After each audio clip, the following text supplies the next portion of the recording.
কামৰূপা মোৰ পুৱদি সুৰীয়া অসমীয়া ভাষা জগত সভালৈ যাব উজ্জ্বল সুজ্জ্বল কহিনুৰ পিন্ধি হাঁহিত জ্যোতিৰূপা হ'ব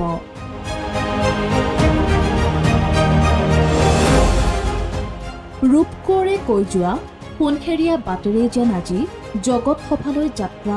চিৰচেনেহী ভাষা জননীৰ অসমীয়া ভাষালৈ ধ্ৰুপদী ভাষাৰ মৰ্যাদা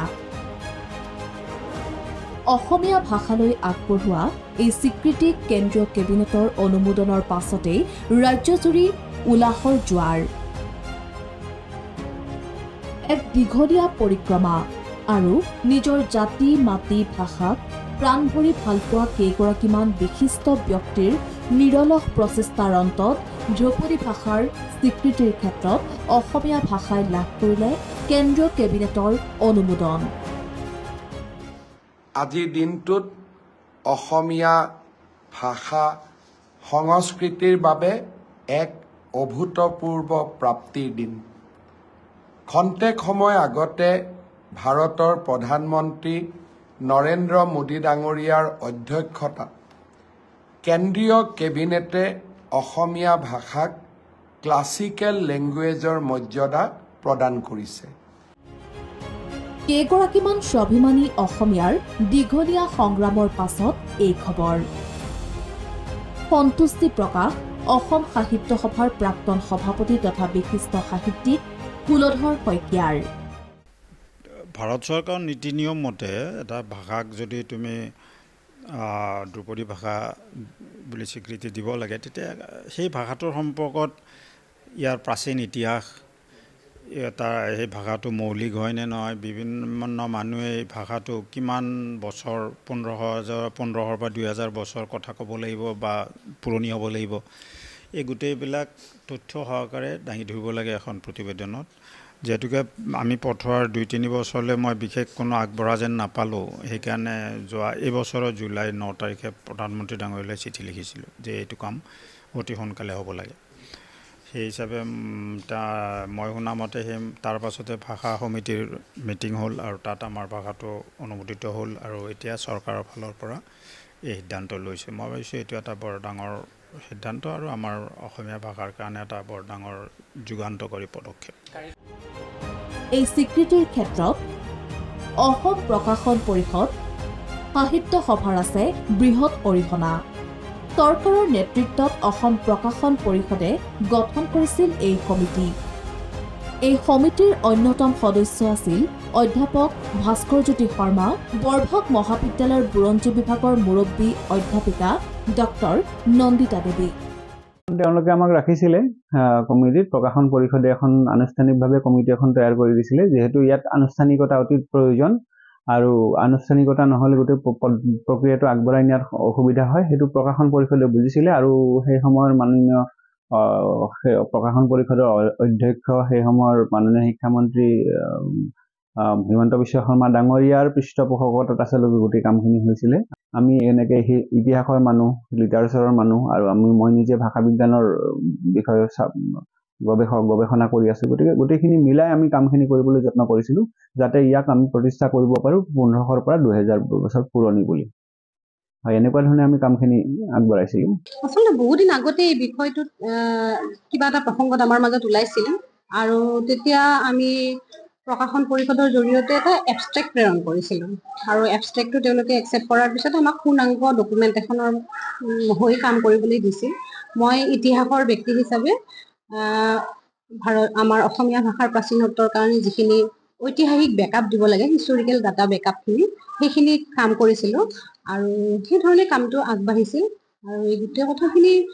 অসম চৰকাৰৰ সদিচ্ছা মাননীয় মুখ্যমন্ত্ৰী ডক্টৰ হিমন্ত বিশ্ব শৰ্মা ছাৰৰ তেখেতৰ সুপৰিকল্পনা আৰু সন্মানীয় নৰেন্দ্ৰ মোদী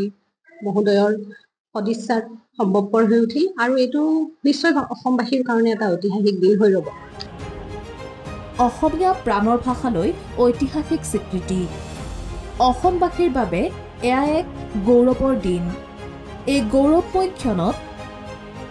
সন্তুষ্টি প্ৰকাশ কৰি মন্তব্য বিশিষ্ট সাহিত্যিক পণ্ডিত ডক্টৰ নগেন শইকীয়া অসম সাহিত্য সভাৰ প্ৰাক্তন সভাপতি ইমৰান শ্বাহৰ।